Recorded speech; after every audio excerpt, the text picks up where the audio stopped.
Serial मन अति सुंदर में राधिका घर वापस आ जाती है और गले लगकर रोने लगती है दिव्यम के। वह उसे छुपाता है और खुश हो जाता है उसे जिंदा देखकर। दादी भी उसे देखती हैं और उसे गले लगा लेती हैं, रोने लगती हैं ज़ोर ज़ोर से।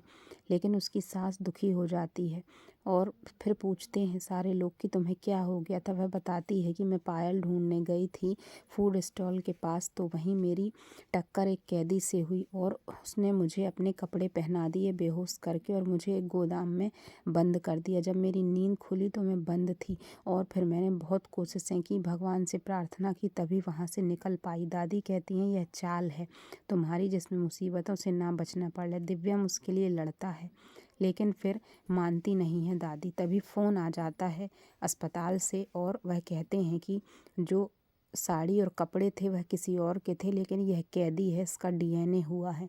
और फिर कहता है दिव्यम देखिए आ गई ना सच्चाई सामने, राधिका सही है। और सुजाता बड़ी दुखी होती है कि कैसे वापस आ गई यह मुसीबत।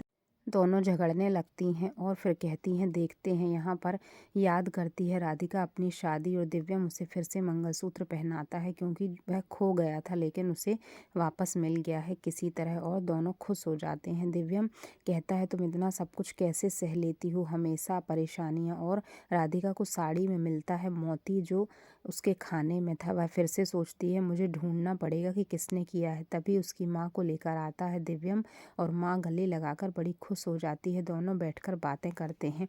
तभी आ जाती हैं बड़ी दादी और कहती हैं आपकी ये लड़की बड़ी लापरवाह है। उसकी माँ मिलकर उससे चली जाती हैं। दिव्यम उन्हें छोड़ आता है और फिर आगे जब सुबह होती है तो दोनों उठते हैं लेकिन लेट हो जाते हैं। तभी दौड़ लगाते हैं जल्दी नहाने और कपड़े लेने के लिए।